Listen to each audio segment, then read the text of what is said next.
My name is Marcus Cole. I'm what you'd call a systems monitoring technician, though that sounds more romantic than it is. In practice, I'm a glorified janitor who reads pressure gauges and changes air filters 400 feet below the Nevada desert. But I'm getting ahead of myself. 3 months ago, I was something else entirely. I was a data analyst for Kelvin Mercer Insurance Solutions in Columbus, Ohio. If that name means nothing to you, congratulations. You've never had to experience the slow spiritual death of working for a company that processes denied health insurance claims. My job was to find patterns in the data that would help the company deny more claims in the future. I was good at it. That was the worst part. I was 34 years old, 5'10" on a good day, with the kind of body that forms when you sit at a desk for 12 hours and then collapse onto a couch for another 4. Not fat exactly, but soft, undefined, like bread dough that never quite got baked. My skin had taken on that particular gray pallor that comes from fluorescent lighting and vitamin D deficiency. I developed a tremor in my left hand from too much caffeine and not enough sleep. My right eye twitched during meetings. Every day was the same. My alarm went off at 5:47 a.m., not a round number, because I'd calculated exactly how many minutes I needed to shower, dress, commute, and arrive at my desk by 7:30. I drank my first coffee in the car, black, gas station, scalding. My second at my desk while my computer booted up, Office Pod, burnt, cream to mask it.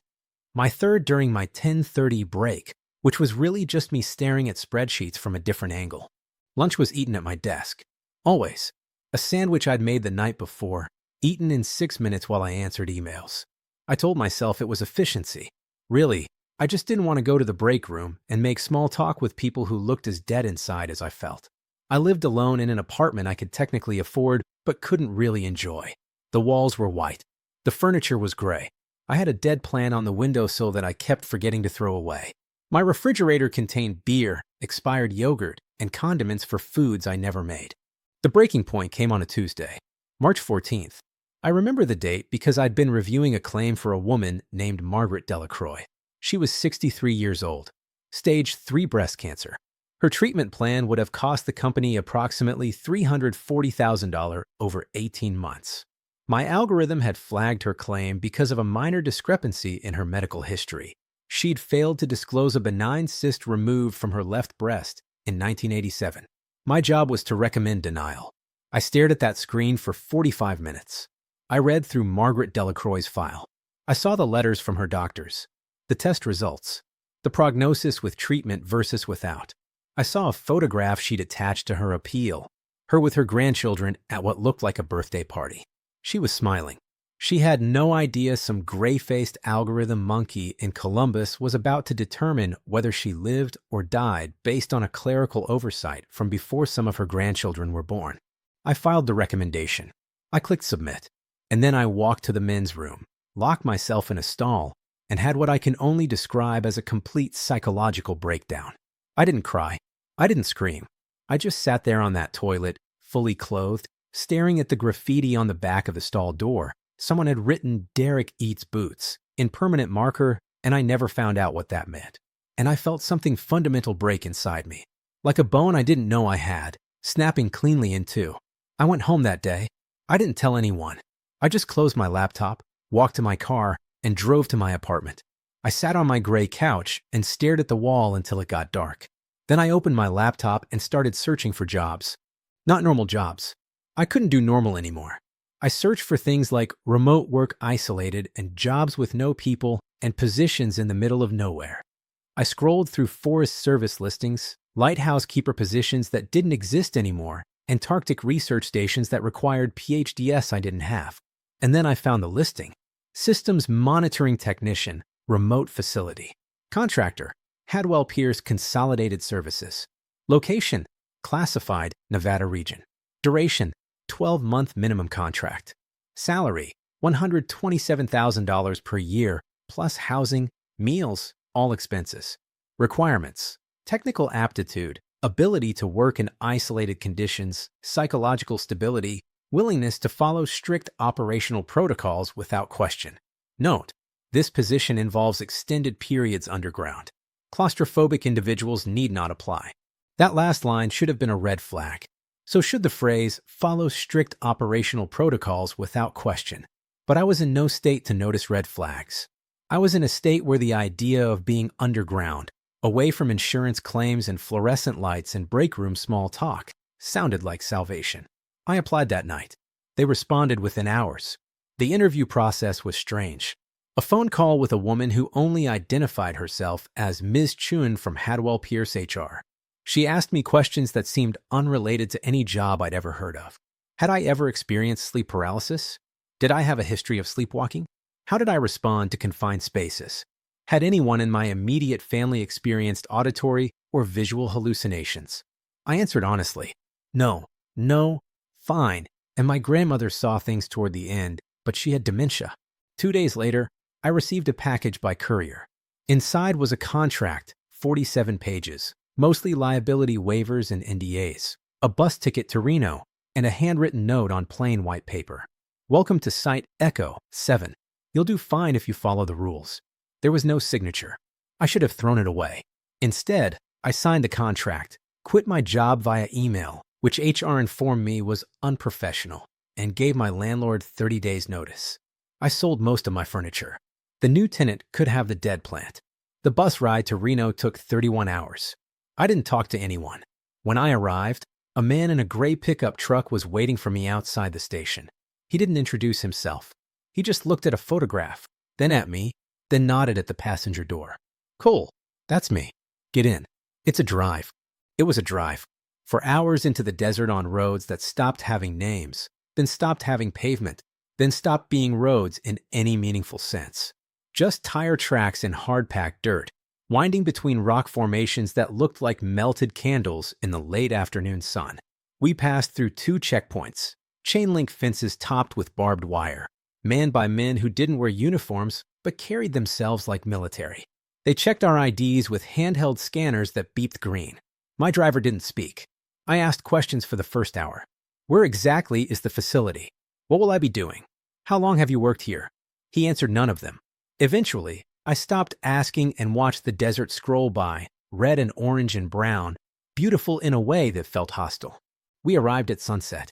The entrance to Site Echo 7 was remarkably unimpressive, just a concrete pad in the desert with a heavy steel door set into what looked like a small hill. If you didn't know what you were looking for, you'd drive right past it. You'd think it was an old mining ventilation shaft, maybe, or an abandoned utility access point. The driver stopped the truck, handed me a laminated keycard, and spoke for only the second time. Level 1. Down the main shaft. Earl will meet you. Then he drove away, and I was alone with the desert silence and a door that led underground. I swiped my keycard. The door hissed open on hydraulic pistons, releasing a breath of cold air that smelled like machine oil and something older, something mineral and ancient, like the inside of a cave. Inside was an elevator platform, industrial and utilitarian, surrounded by cage walls. I stepped on, pressed the only button marked L1, and descended. The elevator moved slowly enough that I could count the rocks strata passing by. Sandstone gave way to darker basalt. I watched the surface disappear above me. First a circle of orange sunset sky, then a disk, then a coin, then nothing but a pinprick of light swallowed by the shaft. The descent took 2 full minutes. I did the math later. At about 3 feet per second, that put level 1 approximately 360 feet underground. But there were 7 levels total, and level 7, which I've only visited once, goes much deeper. When the elevator opened onto level 1, I got my first real look at Site Echo 7. The Cold War-era architecture was unmistakable. Everything was concrete, painted in that specific shade of institutional green that someone in the 1960s must have thought was calming. The corridors were wide enough for 2 people to walk side by side, but only just. Every 10 feet, bare bulbs hung from the ceiling in wire cages, casting pools of yellowish light interrupted by shadows. The floor was smooth-poured concrete, slightly concave at the center for drainage reasons I didn't want to think about. But the bunker had been updated since its construction. Modern LED strips ran along the edges of the ceiling, bright white, though many flickered with an intermittent rhythm that suggested maintenance issues. Digital displays were mounted at major intersections, showing temperature, humidity, and air pressure readings in glowing green text. New bundles of cable, Ethernet, fiber optic, and other things I didn't recognize ran along the walls in black conduit, disappearing into junction boxes every 30 meters. The main corridor of Level 1 led past several doors labeled with stenciled letters: Storage A, Storage B, Medical, Communications. At the end of the corridor was a wider space, what I'd come to know as the common room. It contained a battered couch that looked like it had been salvaged from a 1970s basement, a folding table for metal chairs, and a kitchenette with a coffee maker that became my best friend. The coffee maker was ancient, a drip system from before drip systems were cool. It made coffee that tasted like motor oil and burned toast, but it was hot and it was caffeinated. And when you're 400 feet underground, you take your comforts where you find them. My quarters were on level 2, down a second elevator and through a corridor that was noticeably narrower than the one above. The room was 8 feet by 10 feet. I measured because I had nothing else to do my first night. A metal frame bed with a mattress that was more foam than fabric. A desk made of pressed particle board with a reading lamp bolted to it. A small wardrobe containing 3 identical gray jumpsuits, each embroidered with Echo 7 over the left breast and my last name, Cole, below it. The walls of my room were bare concrete, but someone before me had pinned up a few postcards of beaches and mountain ranges. Little windows into a world that felt impossibly far away. I left them up. I still haven't taken them down. The facility had no natural light, obviously, but it had rhythms anyway. At 0600 hours, the main lights in all corridors would brighten from dim nighttime mode to full illumination. At 2200, they'd dim again. Somewhere in the walls, a system was simulating day and night for us, keeping our circadian rhythms from collapsing entirely. It mostly worked. My daily routine became clear quickly. Wake at 0545. I kept my old habits, even here. Shower in the communal bathroom on level 2. The water always lukewarm, always smelling faintly of iron. Dress in the gray jumpsuit. Elevator up to level 1. Coffee from the ancient machine. First cup drunk standing at the counter. Second cup carried with me to the monitoring station. The monitoring station was the heart of the bunker's operation. A room filled with screens showing feeds from cameras throughout the facility. Readouts for air pressure, humidity, temperature, oxygen levels, CO2 levels. A wall of switches that controlled ventilation, lighting, the generators. A radio system for communicating with the surface, though we rarely had reason to use it. My job, fundamentally, was to watch, to monitor the screens, to make sure the numbers stayed in acceptable ranges, to walk patrol routes through all 7 levels once per night, checking for anything unusual, to maintain the equipment that kept us alive down here. It wasn't exciting work. But after Kelvin Mercer Insurance Solutions, I wasn't looking for exciting. I was looking for simple, clear, a job where the things I did mattered in immediate, physical ways. When I fixed a pressure regulator, I wasn't helping a corporation deny cancer treatment. I was making sure the air we breathed stayed breathable. The supply runs came once every 2 weeks. A convoy of unmarked trucks would arrive at the surface entrance in the pre-dawn hours. We'd take the elevator up and help unload. Canned goods, frozen meat, fresh vegetables that would last about 4 days before going mushy, cleaning supplies, replacement parts, occasional mail. The drivers never spoke to us. They unloaded, we signed manifests on tablets, and they left. I never saw the same driver twice. I'm not sure they saw us at all. They looked through us, like we were part of the facility, just another maintenance system to be serviced. The bunker itself was eerily quiet most of the time, not silent. There was always noise, always the hum of generators from level 7, the whisper of air through ventilation shafts, the occasional groan of concrete settling under the weight of the earth above. But it was a consistent quiet, the kind you stop hearing after a while because your brain learns to filter it out. It's when the quiet changes that you need to worry. But I'm getting ahead of myself again. I met Earl Bridges 30 seconds after the elevator doors opened on my first day. He was waiting for me in the level 1 corridor, leaning against the wall with the practiced patience of someone who had spent decades waiting for things. Late 50s, maybe early 60s, it was hard to tell with him. His face was weathered in a way that could have been age or could have been experience, deep lines around eyes that were the color of slate and twice as hard. He was built like a man who'd done physical labor all his life and then stopped doing it, but kept the frame. Broad shoulders, thick hands, a slight paunch at the midsection that he didn't seem self-conscious about. His gray hair was cropped close to his skull, military style, and he had a scar running from his left ear down to his jawline. Thin and white. Old, the kind of scar that came from something sharp and fast. He walked with a limp. Left leg, barely noticeable unless you watched him for a while. He never talked about what caused it. I learned not to ask. You Cole. His voice was like gravel in a tumbler, rough from recycled air and an old cigarette habit he'd mostly kicked. He'd still smoke one after dinner sometimes, in the ventilation access corridor where the air systems would suck the smoke away. That's me. He looked me over with an expression that suggested he wasn't impressed. Soft hands. Office worker. Data analyst. Insurance. Christ. He pushed off from the wall and jerked his head toward the corridor. Come on, then. Lot to learn. Earl Bridges had been working at Site Echo 7 for 23 years. Before that, he'd been Army, something in engineering, based on his skills, though he never confirmed it. Before that, he'd grown up somewhere in Montana, the son of a rancher who'd lost the ranch to bank foreclosure in the 80s. Earl didn't talk about his family much. Once, after too much of the whiskey he kept hidden in his quarters, he mentioned a daughter he hadn't spoken to in 15 years. He didn't explain why, and I didn't push. He'd been married once. Long time ago, was all he said. Didn't work out. This job doesn't let you keep a life up there. His quarters were on level 2, 3 doors down from mine. Unlike my bare walls and postcards, Earl's room was covered in paper. Maps of the facility, hand-drawn and updated over 2 decades. Charts showing patterns, temperature fluctuations, pressure anomalies, dates, and times marked with small red circles. Photographs of people I didn't recognize, some of them clearly from earlier decades. All of them wearing the same gray jumpsuits we wore. Other workers? I asked once, early on, pointing at the photos. Earl glanced at them. Some. Where are they now? He didn't answer. He just went back to checking the pressure readings, and I learned that there were questions he wasn't going to answer, at least not yet.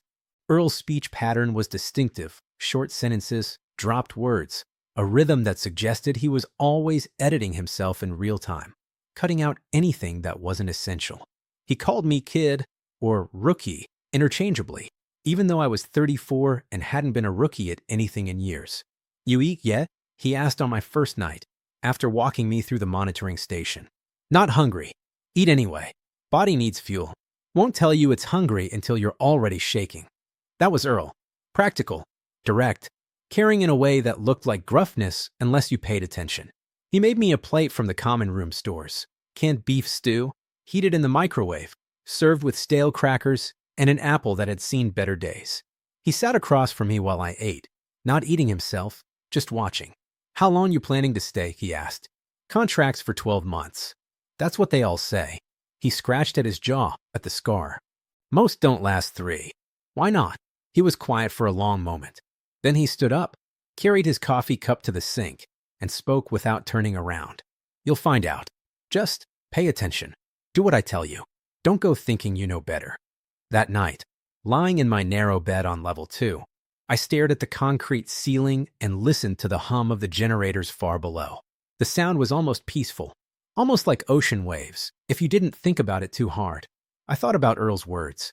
Most don't last 3. I thought about the photographs in his room. All those faces, all those gray jumpsuits.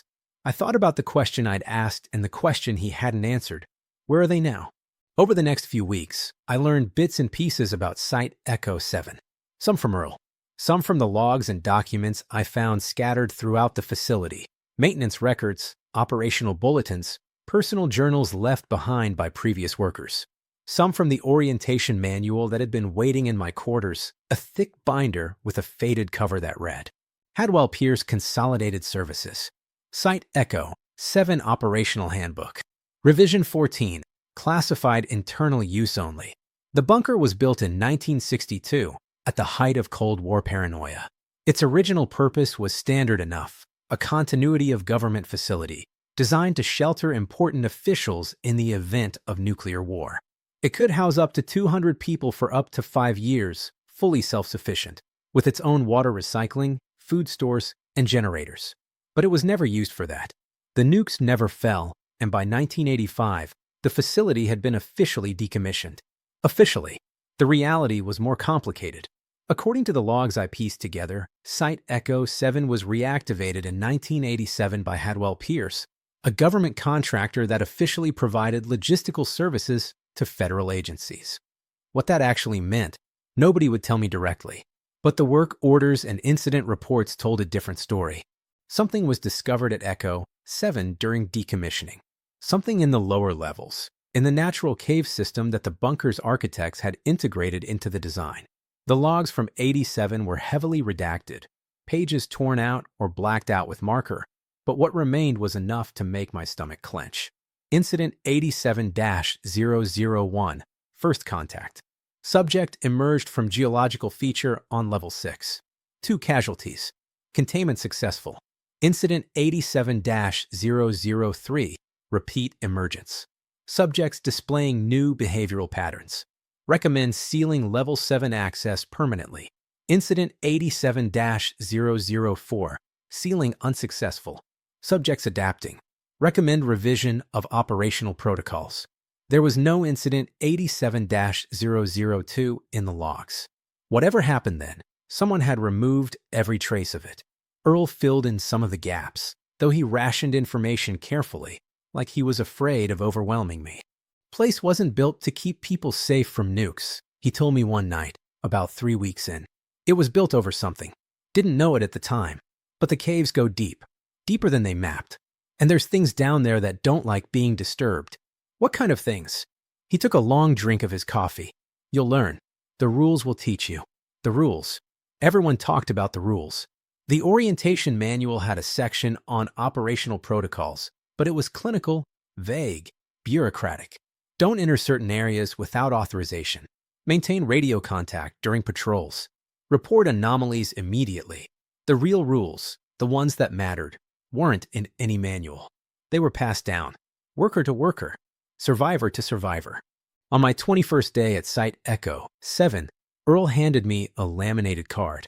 It was worn soft at the edges from years of handling. Someone had typed the text on an old typewriter, and you could see where keys had struck unevenly, where ribbons had faded and been replaced. The card read, Echo 7 Survival Protocols, Unofficial. Rule 1. Always check the pressure readings before entering a new level. If the pressure is lower than it should be, do not enter. Return to the monitoring station and wait. Rule 2. The elevator between levels 5 and 6 stops working between 0200 and 0400 every night. Do not be below level 5 during those hours. If you are, find a sealed room and do not open the door until 0400. Rule 3. If you hear someone calling your name from the vents, ignore it. Do not respond. Do not investigate. It is not a person. Rule 4.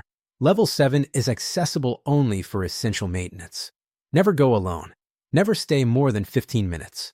If the generator lights flicker 3 times, leave immediately, regardless of whether your work is finished. Rule 5. If you encounter something in the corridors that looks like a person but moves wrong, do not run. Walk backward slowly, maintaining eye contact. It cannot hurt you if you are watching it. I read the card twice. Then a third time. This is a joke, I said. Night? Some kind of hazing thing for new workers. Earl's face was stone. Do I look like I'm joking, kid? He didn't. These things, these rules, you're serious? Serious as a heart attack.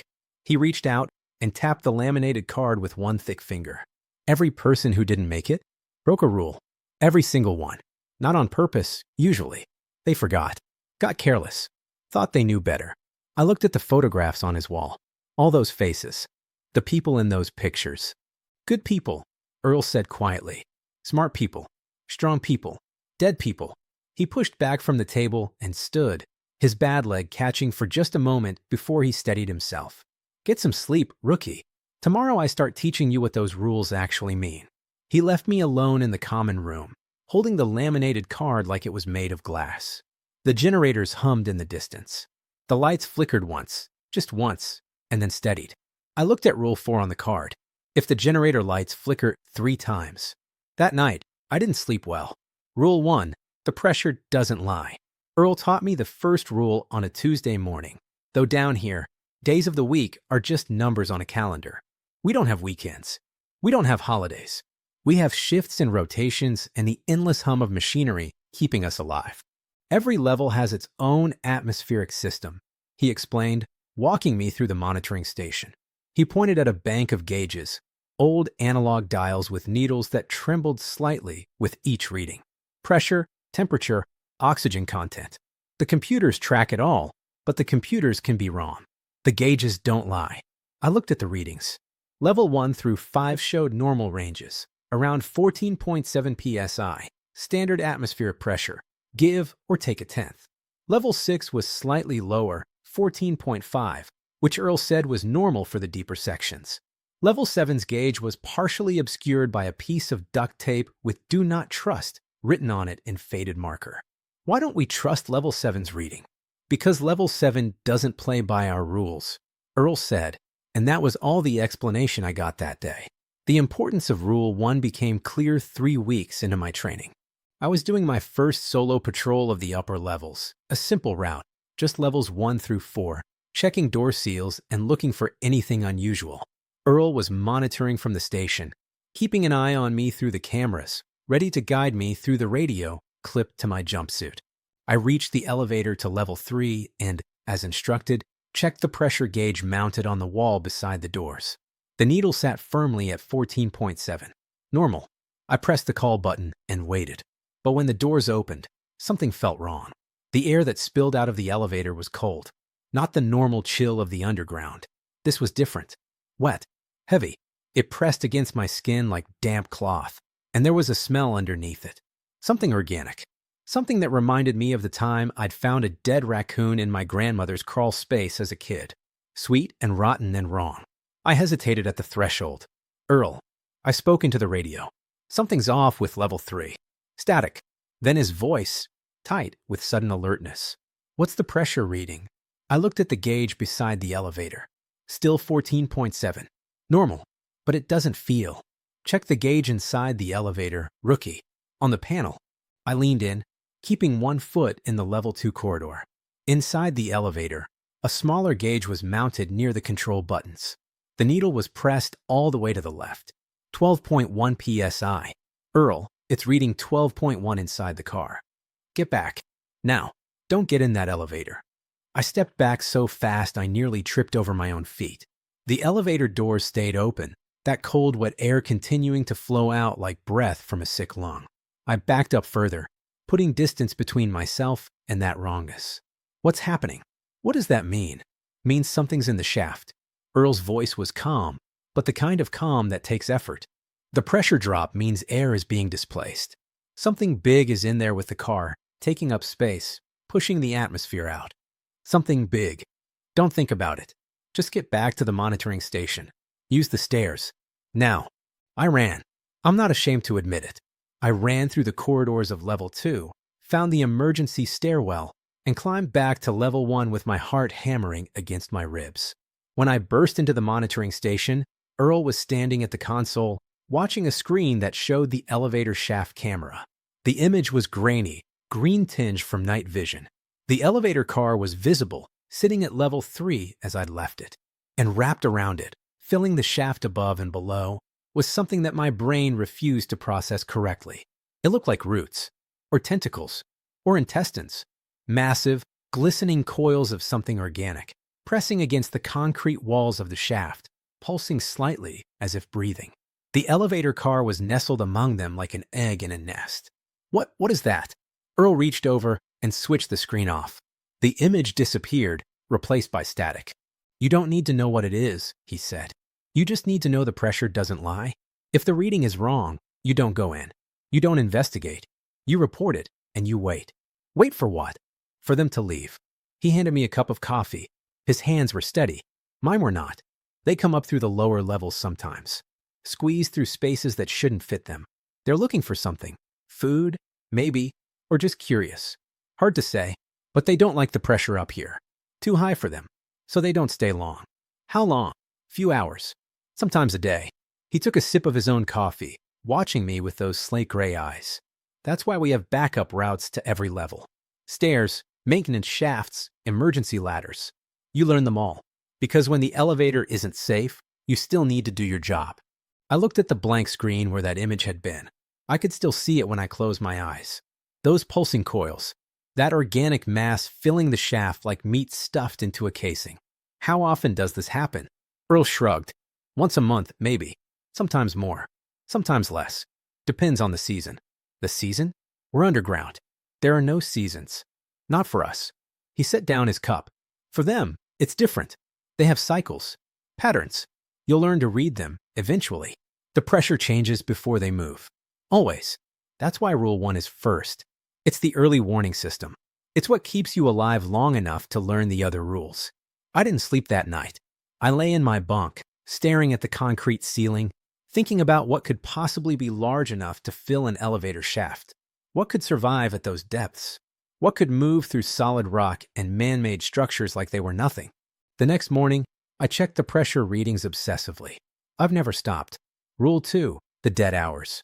The elevator between levels 5 and 6 stops working between 0200 and 0400 every night. This isn't a malfunction. It's not scheduled maintenance. It's intentional. Earl explained it to me during my second month, when I'd grown comfortable enough with the upper levels that he decided I needed to learn about the lower ones. Power to that elevator cuts at 0200 sharp, he said. Automated system. Been that way since 91. Why? Because of what comes up at night. We were in his quarters, looking at one of his hand-drawn maps. The lower levels were rendered in careful detail, corridors, rooms, junction points. But level 6 had several areas marked in red ink with the notation, avoid 0200 to 0400. The things in the deep levels, Earl continued, they're not just animals. They're smart. Maybe not smart like us, but smart enough. They learn. They adapt. And they figured out that the elevator is a way up. A way up to what? What do they want up here? Earl was quiet for a moment. He traced one of the red markings with his finger. First few years after they found the caves, people thought they could study them, observe them, understand them. Had researchers down on level 6, taking notes, setting up cameras, trying to communicate, even. What happened? The things learned to use the elevator. His voice was flat, matter-of-fact, but I could hear the weight behind the words. Learned to press the buttons. Learned that the doors would open if you waited. 3 researchers died the first night, 2 more the next. After that, they cut the power during the active hours. Problem solved. But they can't just stay down there forever, right? What if I need to go to level 6 at night? Then you go before 0200 and you're back before 0200. No exceptions. I nodded, filing this away. It seemed straightforward enough. Don't be below level 5 during the dead hours. Simple. 2 weeks later, I learned why simple rules aren't always simple to follow.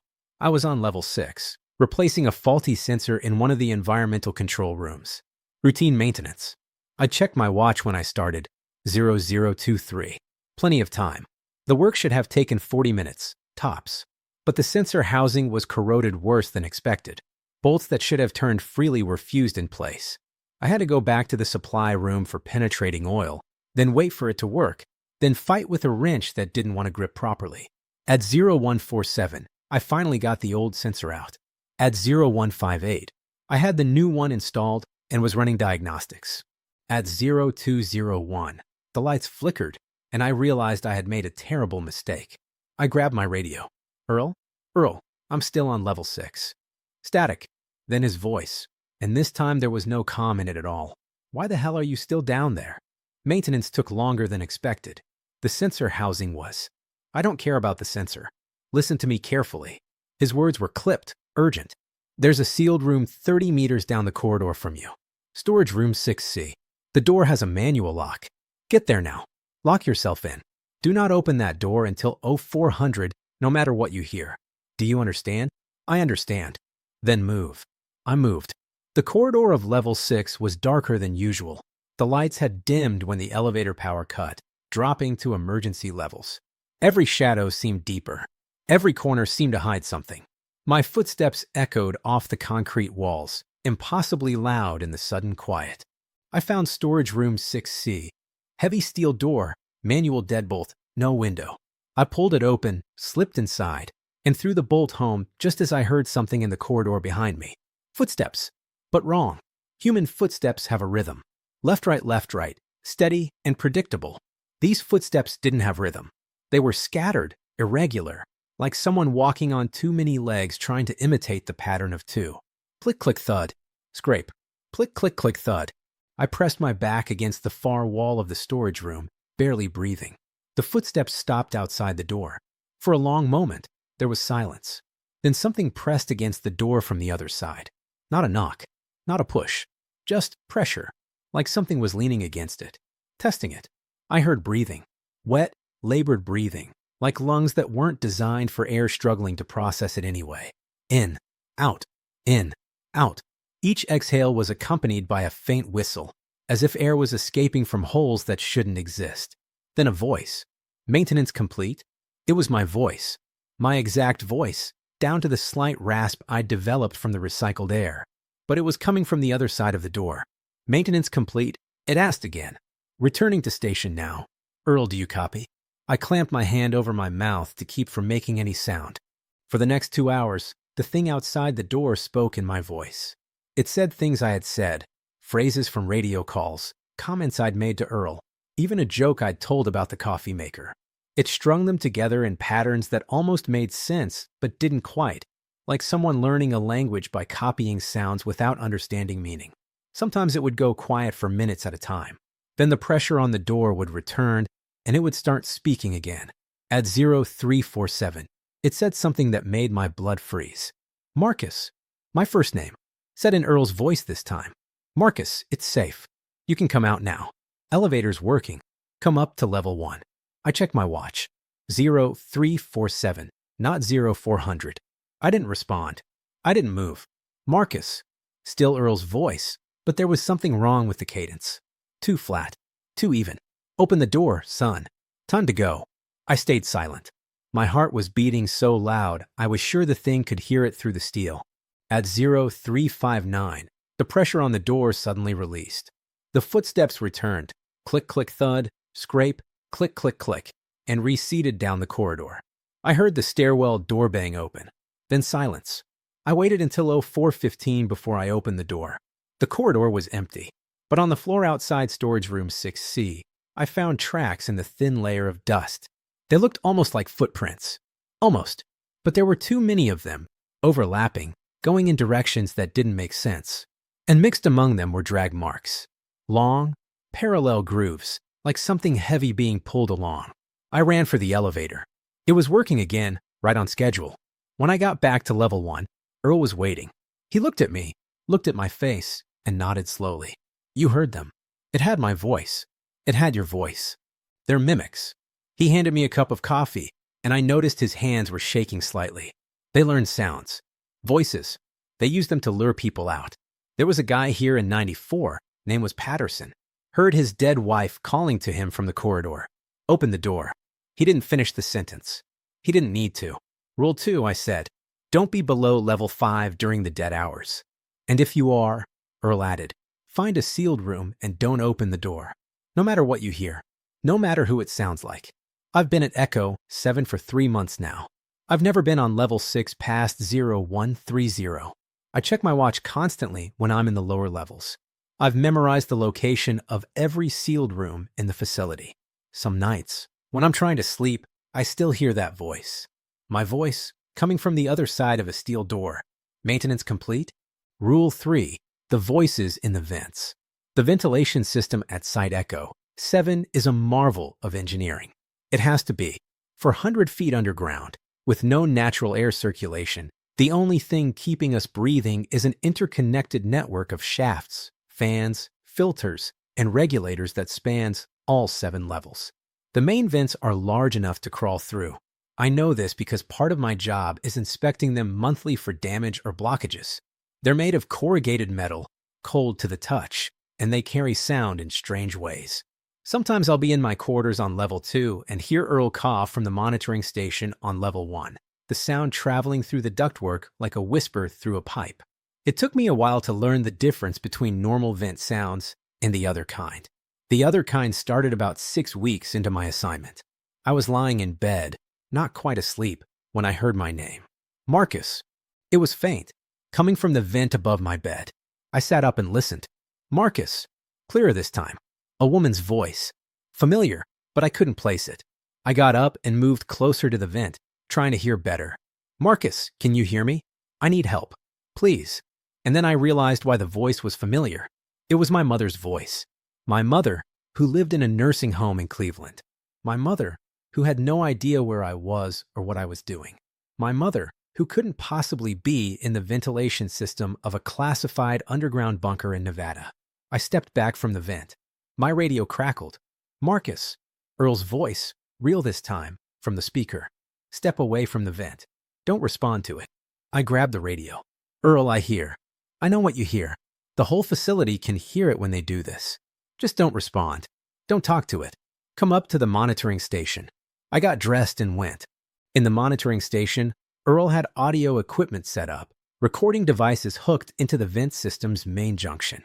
On the screen, waveforms danced as the voice continued speaking.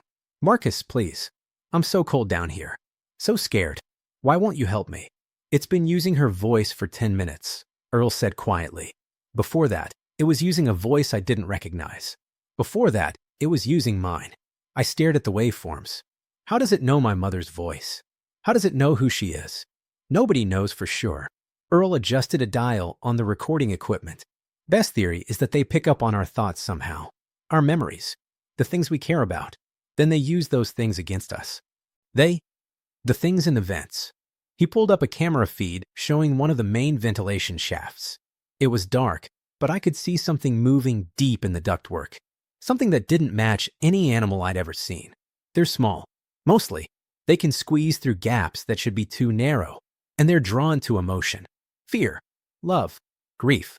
The stronger the feeling, the better they can mimic the voices associated with it. As if on cue, the voice from the vent changed. No longer my mother. Now it was a child. A little girl, crying. Daddy? Daddy, where are you? Why did you leave me? Earl's face went pale. His hand stopped moving on the equipment. Earl, he swallowed hard. That's my daughter. When she was young. Before. He didn't finish. He reached over and switched off the audio feed. The room went silent. Rule 3, he said after a moment, his voice rough. If you hear someone calling your name from the vents, ignore it. Do not respond. Do not investigate. It is not a person. What happens if you do respond? Earl was quiet for a long time. He walked to his wall of photographs and touched one of them. A young man with a mustache and kind eyes. Dennis Reeves, 1997, heard his brother's voice. His brother had died in a car accident 3 years earlier. Dennis thought, I don't know what he thought, that his brother was somehow still alive. That maybe the facility had saved him somehow. Earl's hand dropped from the photograph. He went into the vents to find him. What happened? We found his radio the next day. It was wedged in a junction box on level 4, still working. When we turned it on, we could hear Dennis's voice coming through it. His voice, calling for help, telling us he was hurt, trapped, couldn't find his way out. Earl's eyes met mine, and they were haunted. But we never found Dennis. And his voice is still in the vents sometimes. Late at night, calling for his brother. I felt cold despite the recycled air. The things in the vents, what are they? Nobody knows. Small, fast, too many limbs, teeth like needles. Earl shook his head. We've caught glimpses on camera, but they don't photograph well. Like they're not quite real. Not quite in the same space as us. But they can hurt us. They can do worse than hurt. They can take. He turned back to the monitoring screens. That's why the rule exists. You don't respond because responding tells them you're listening. And if you go looking, if you go into the vents to find the voice, he didn't need to finish. That night, I lay in bed with my pillow over the vent, trying to muffle any sounds that might come through. But even through the pillow, I could hear it. Faint, distant. A woman's voice that sounded like my mother. Marcus, sweetheart, why won't you talk to me? I didn't respond. I didn't investigate. I pulled the pillow tighter and waited for morning. Rule 4, the flickering lights. Level 7 is the deepest point of Site Echo 7. It's also where the generators are housed. Massive diesel engines that provide power to the entire facility. Their fuel tanks connected to underground reserves that should last for decades. Most of my work keeps me on the upper levels. But once a month, someone has to go down to level 7 for generator maintenance. Check the fuel lines. Replace the air filters. Make sure the cooling systems are functioning. Earl had done this job alone for years. But his leg was getting worse. The limp more pronounced, the pain harder to hide. And eventually, he needed help. You're coming with me, he told me on my third month. Level 7, generator maintenance. Okay, I tried to sound calm. I've been dreading this. What do I need to know? He handed me a fresh copy of the laminated card. Rule 4 was highlighted in yellow. Never go alone. Never stay more than 15 minutes. And if the generator lights flicker 3 times, leave immediately. Doesn't matter if you're mid-task. Doesn't matter if something important is only half done. Free flickers, you leave. Understand. I understand. But what happens if? You don't want to know what happens. That's the point. You follow the rules so you never have to find out. We took the elevator down together. Level 7 was different from the rest of the facility. The concrete was older here, rougher, and in places it gave way to raw stone, the natural cave system that the bunker had been built over. The air was thick and heavy, carrying a smell like ozone and something older. Prehistoric. The smell of things that had been buried for millions of years. The generator room was at the end of a long corridor, through a heavy blast door that took both of us to open. Inside, 3 massive generators hummed in the darkness, their running lights casting red and green shadows across the walls. Start with the fuel lines, Earl said, handing me a wrench. I'll check the cooling system. We work fast. We don't linger. I nodded and got to work. The fuel lines were in good condition. A few connections needed tightening, but nothing serious. I moved efficiently, checking each junction, noting anything that would need replacement on the next visit. Behind me, I could hear Earl grunting as he opened access panels on the cooling system. 10 minutes in, the lights flickered. Just once. A brief interruption in the steady glow of the generator lamps. I looked at Earl. He was already looking at me. Keep working, he said quietly, but pick up the pace. 12 minutes. I finished the fuel lines and started checking the air filters.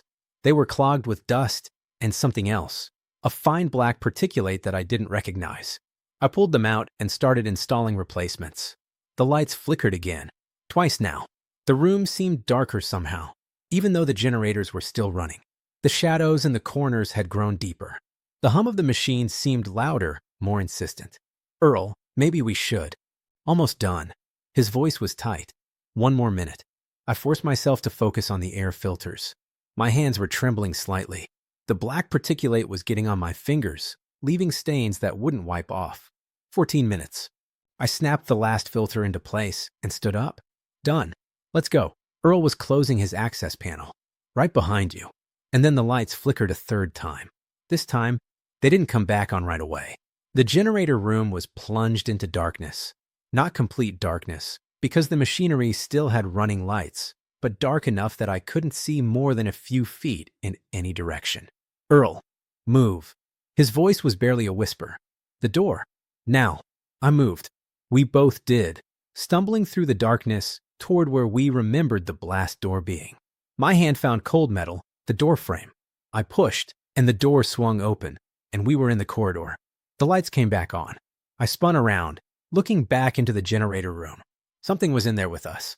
It stood between the generators, or maybe it had always been there and I just hadn't seen it.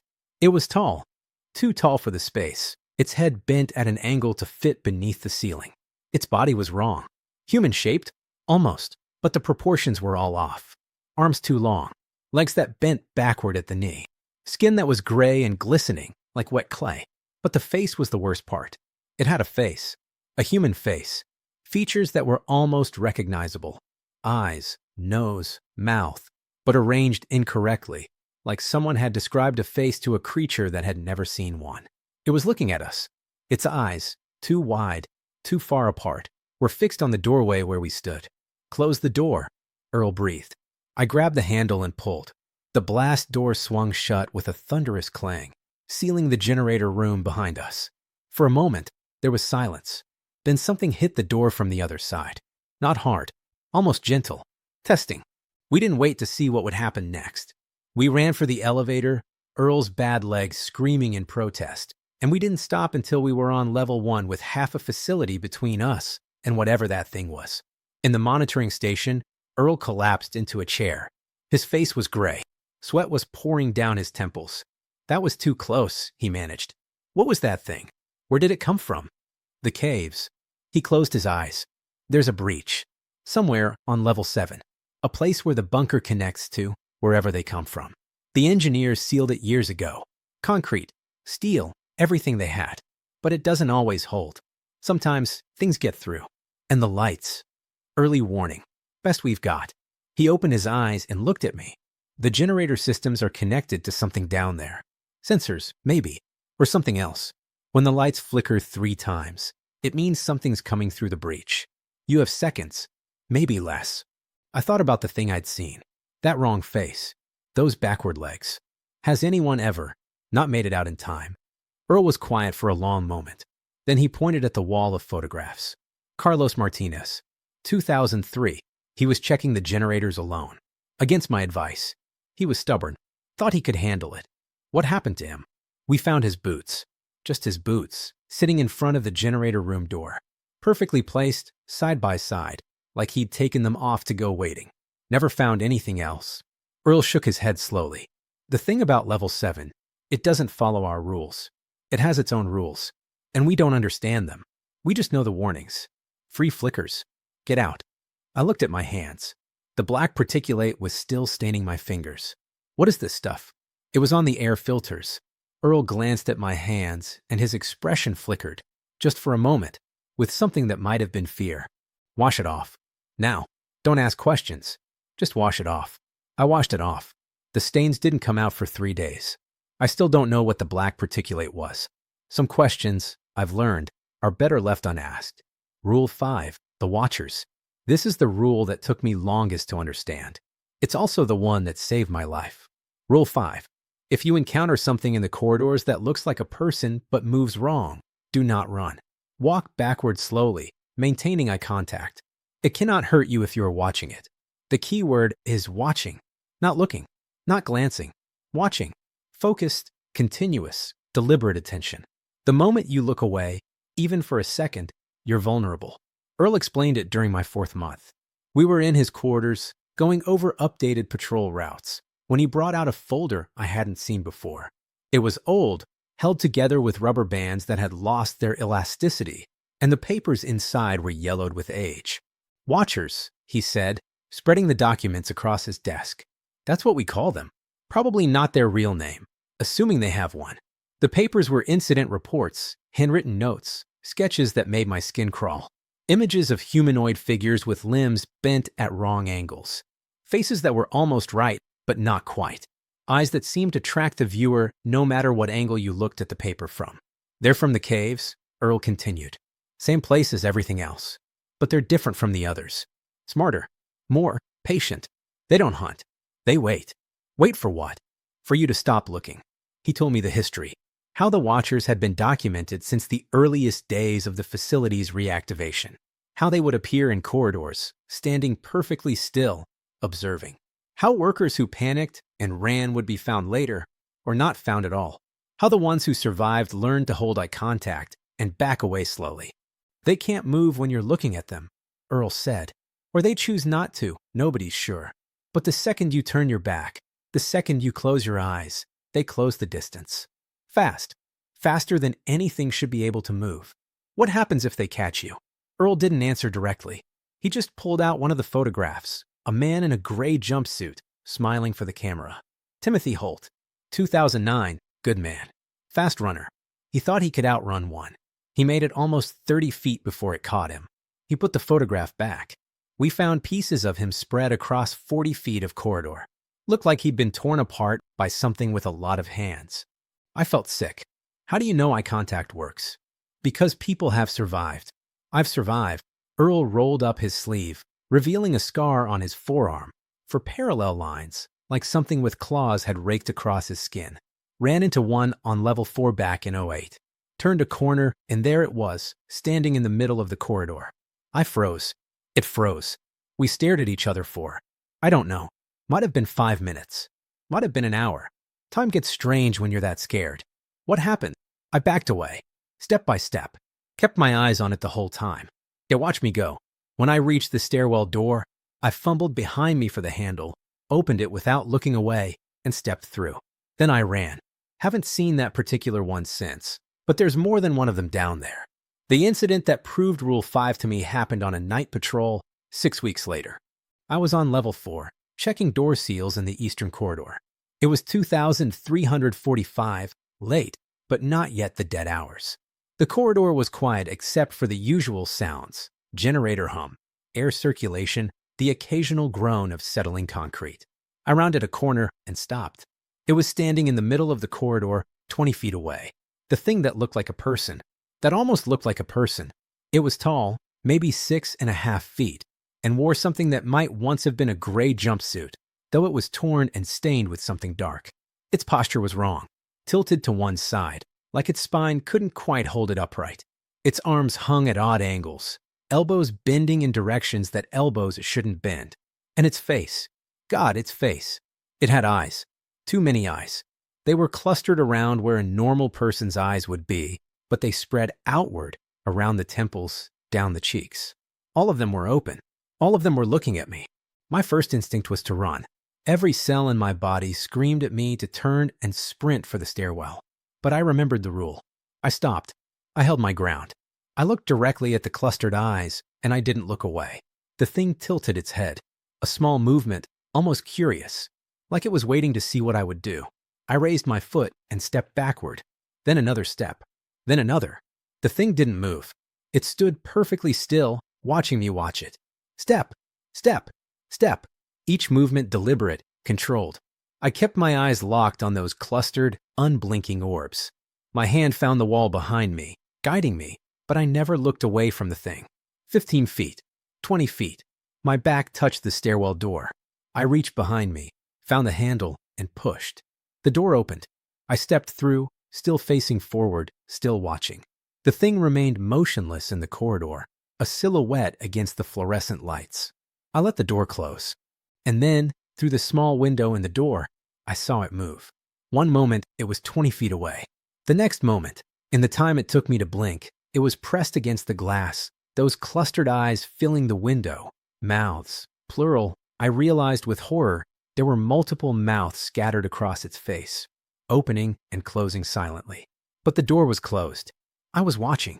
It couldn't get through. I climbed the stairs backward, never taking my eyes off that window, until I reached level 3. Then I ran. When I told Earl what happened, he nodded slowly. "You did good, kid," he said. "Most people don't survive their first encounter.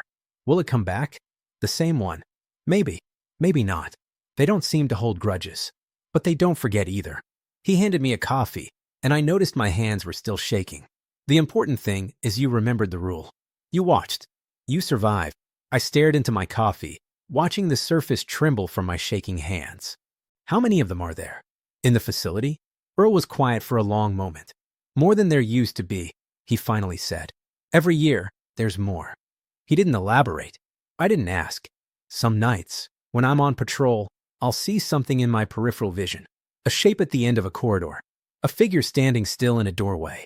Most of the time, when I look directly at it, there's nothing there. Most of the time. The night, everything went wrong. It happened on a Thursday, during my 5th month. I'd grown comfortable. That was my first mistake. You don't grow comfortable at Site Echo 7. You don't let your guard down. The moment you think you understand the rules, the moment you think you're safe, something reminds you that you're not. It started with the pressure readings. I was doing my usual monitoring shift when I noticed something strange. All 7 levels were showing normal pressure, normal for the bunker, anyway. But level 7's reading, the one we weren't supposed to trust, was climbing. 14.8, 14.9, 15.0. I radioed Earl. He was on level 3, doing routine maintenance. "Earl, level 7's pressure is spiking."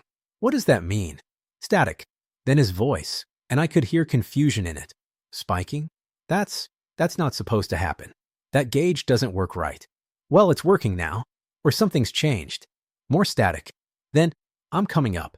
Don't do anything until I get there." But before he could get to level 1, the lights flickered. All of them. Every light in the facility, across all 7 levels. Not once or twice. A sustained flicker, like a strobe, lasting several seconds. The monitoring screen scrambled. Static replaced camera feeds. Readouts showed impossible numbers before resetting to 0. When the lights stabilized, an alarm was blaring. Red lights spinning in the corridor. A message flashing on every screen. Level 7 containment breach. Protocol Omega initiated. I'd never heard of Protocol Omega. It wasn't in my training. It wasn't in the manual. Earl burst into the monitoring station, limping badly, his face pale. "We need to get out," he said. "Now." "What's happening?" "What's Protocol Omega?" "It means they're coming up. All of them. The breach is open, and they're coming up." I didn't ask more questions. We grabbed emergency kits, flashlights, radios, first aid, and headed for the surface elevator. We didn't make it. The elevator doors opened onto Level 1's main corridor, and what I saw there stopped me cold. There were 3 of them, Watchers, standing in a row, blocking the path to the surface access point. Their clustered eyes gleamed in the emergency lighting, red reflections making them look even more alien. I started to back up, to apply Rule 5, but Earl grabbed my arm. "There's more behind us." I turned. The corridor leading back to the monitoring station was no longer empty. Shapes were emerging from the shadows. Not just Watchers, other things. Things that crawled. Things that had too many limbs. Things that I'd only seen glimpses of on camera feeds, now present in numbers I couldn't count. "We're surrounded." The emergency shaft. Earl's voice was hoarse. "Level 2. Maintenance access. It comes out on the surface, but it's a 100-foot climb. Can you make it?" "Your leg." "I can make it, or I can die. Those are the options." He looked at me, and in that moment, I saw something I'd never seen in Earl before. Fear. Real, bone-deep fear. "Stay close. Don't look away from them. Don't run. We walk, understand? We walk." We walked.